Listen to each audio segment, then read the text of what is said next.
கோடீஸ்வரி, இவர் தான் நான் சொன்ன சைக்காட்ரிஸ்ட் டாக்டர். பேரு புருஷோத்தமன், என்னோட க்ளோஸ் ஃப்ரெண்டு. டாக்டர், எனக்கு எந்த நோயும் இல்ல டாக்டர். இவர்தான் என்னென்னமோ உளறிட்டு இருக்காரு. ஆனா இந்த வீட்ல பேய் இருக்கு டாக்டர், அதான் உண்மை. பேய்ங்கிறது வெறும் கற்பனை, அப்படி ஒண்ணு இந்த உலகத்திலேயே கிடையாது. நீங்க வேற டாக்டர், விவரம் தெரியாம பேசாதீங்க. அது மட்டும் இல்ல, நடு ராத்திரியில என் பொண்ணு ரூபத்துல வந்து என்ன பாத்ரூம் கூட்டிட்டு போ, எனக்கு பால் காய்ச்சி கொடுன்னு என்ன டார்ச்சர் பண்ணுது. அது மட்டும் இல்ல, அது பாலை குடிக்குது, அது அப்படியே அந்தரத்துல மறைஞ்சிருது. இதெல்லாம் பார்த்ததுக்கு அப்புறம் பேய் இல்லைன்னு எப்படி டாக்டர் சொல்ல முடியும்? பேய் இருக்கு டாக்டர், பேய் இருக்கு. நீங்க சொன்னதெல்லாம் எப்படி நடக்குதுன்னு தெரியாததுனால அதை நீங்க பேயின்னு சொல்றீங்க. காரணம் தெரிஞ்சா பேய் இல்லைன்னு நீங்களே ஒத்துப்பீங்க. இல்ல டாக்டர், இதெல்லாம் பேயோட வேலைங்க தானே தவிர வேற எந்த காரணமும் இருக்க முடியாது. மேடம், நைட்டு மரத்தடியில படுத்திருந்தவன் பேய் வந்து அமுக்கிச்சுன்னு பாதி ராத்திரியில பயந்து ஓடுறவங்கள நீங்க பாத்திருப்பீங்க. அவங்கள அமுக்குறது பேய் கிடையாது. ராத்திரி நேரத்துல மரங்கள் கார்பன் டை ஆக்சைடை வெளியிடுது. சோ மரத்துக்கு கீழே படுத்திருக்கிறவங்களுக்கு ஆக்சிஜன் தட்டுப்பாடு ஏற்படுது. அதோட பாதிப்பு தான் தன்னை யாரோ அமுக்குற மாதிரி இருக்கிற உணர்வு.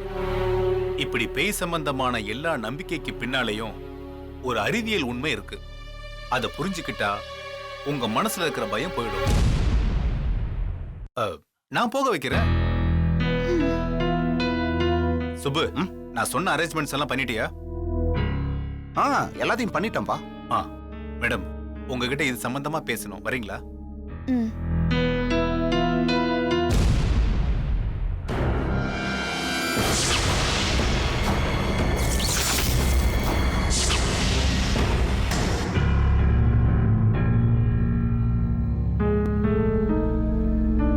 உங்களுக்கு இந்த பேய் பயம் சின்ன வயசுல இருந்தே இருக்கா? எனக்கு சின்ன வயசுல ஸ்கூல் படிக்கிறப்ப இருந்துச்சு. அதுக்கப்புறம் ரொம்ப நாள் அது பத்தின எண்ணமே இல்ல. இப்பதான் கொஞ்ச நாளா இது வெறும் பயம் இல்ல டாக்டர், இந்த வீட்ல உண்மையாவே பேய் இருக்கு. பேய் இருக்குன்னு நினைக்கிறது ஒரு நம்பிக்கை.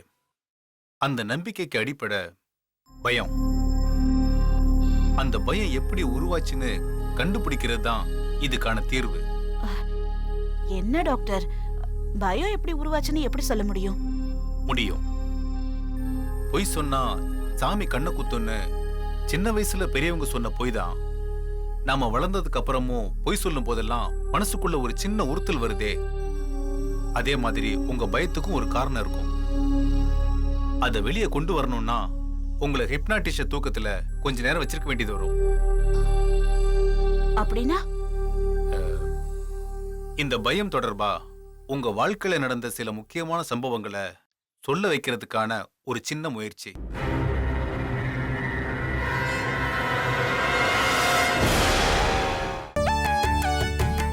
சித்ரா அக்கா, என்னோட பர்த்டே கிஃப்ட். எதுக்குக்கா இதெல்லாம்? நீ தான் எங்களோட இருக்க மாட்டேன்னு சொல்லிட்ட, அதான் நீ எங்க போனாலும் இந்த நாளையும் என் கிஃப்டையும் நீ ஞாபகம் வச்சுக்கணும். அதுக்கு தான் இது. உங்களை போய் மறக்க முடியுமாக்கா? நீங்க எப்பவும் என் மனசுல இருப்பீங்க. நான் உன் மனசுல எவ்வளவு நாள் இருப்பேன்னு தெரியல, ஆனா நீ 100 வருஷம் எந்த குறையும் இல்லாம இருக்கணும்.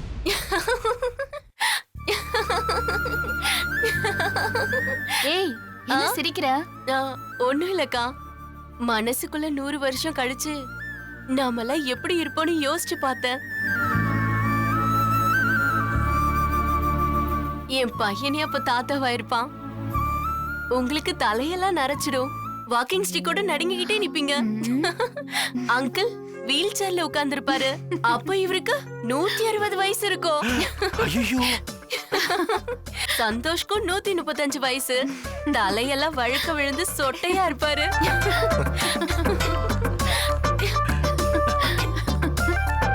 மாமா, சித்ரா சொன்ன மாதிரி யாருமே சாகாம வயசு மட்டும் ஏறிக்கிட்டே போனா என்ன ஆகும்? லைஃபே ரொம்ப போர் அடிச்சிடும். ஆமாமா, அதனாலதான் ஆண்டவன் சில பேருக்கு அல்பாயுசுன்னு தீர்மானிச்சுட்டான்.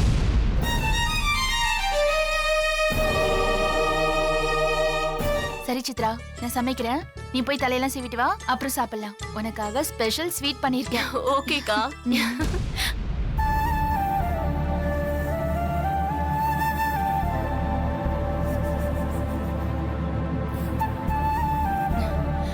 தேங்க்ஸ் மாமா.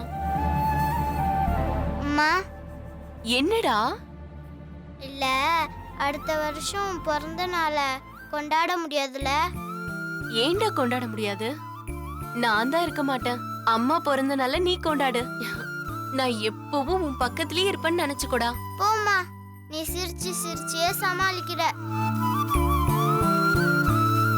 வருஷம் வருஷம் உன் பிறந்த நாளை கொண்டாடுறோமோ இல்லையோ, இந்த நாளை இனிமே மறக்க முடியாதபடி பண்ணிட்டு ஜெனி. மாமா, ஏன் பிறந்த நாளை கொண்டாடுறேன்னு சொல்லிட்டு இப்படி சோக வயலின் வாசிச்சா எப்படி மாமா? நான் உள்ள போய் தலை சீவிட்டு வந்துடுறேன். அதுக்குள்ள தாத்தா பேர 2 பேரும் கண்ணுல இருக்க தண்ணிய காலி பண்ணி வைங்க. ஓகே? ம்.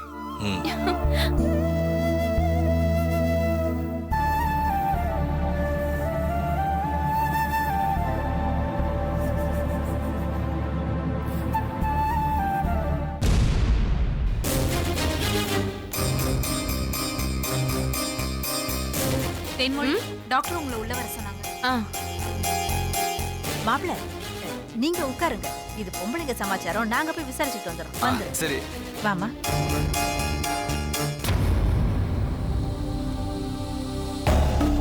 டாக்டர் வாங்க. உட்காருமா.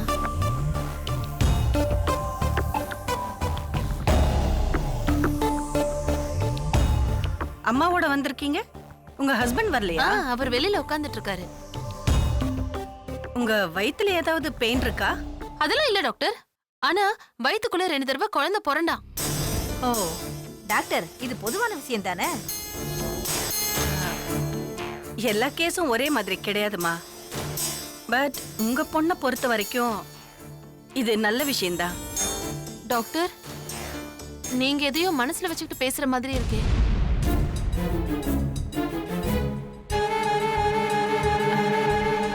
லக்ஷ்மி உங்ககிட்ட எதுவும் சொல்லலையா? லட்சுமி குழந்தைக்கு ஏதாவது பிரச்சனையா doctor? No no no no. பாத்தியாமா, லட்சுமி குழந்தைக்கு பிரச்சனைன்னு டாக்டர் சொல்றாங்க. இல்லங்க, அவளுக்கு எந்த பிரச்சனையும் இல்லைன்னு சொல்ல வந்தேன். டாக்டர், அவளுக்கு இல்ல, அவ குழந்தைக்கு.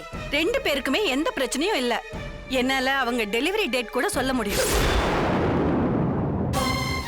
டாக்டர், எனக்கு அப்புறம் தானே அவளுக்கு குழந்தை பிறக்கும். ஏன் ரிப்போர்ட் பார்த்து சொல்ல முடியுமா? வேணா செக்அப் பண்ணி சொல்றீங்களா? நான் சொல்ல வந்த விஷயத்தை டைவர்ட் பண்றீங்க. என்ன கொஞ்சம் பேச விடுறீங்களா?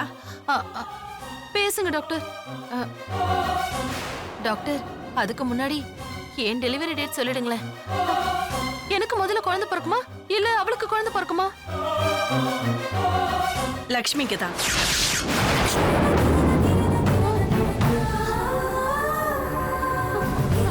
டாக்டர், விளையாடாதீங்க. நான் தான் முதல்ல கன்சீவ் ஆனேன்.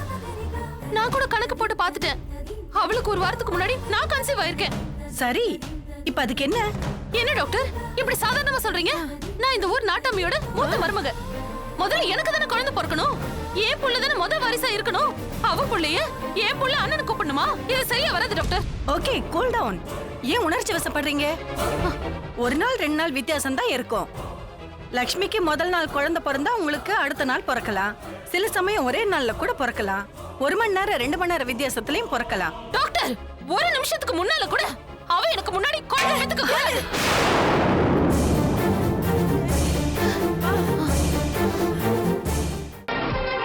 தேன்மொழி வயித்துல இருக்கிற குழந்தை 50% தான் சான்ஸ் இருக்கு.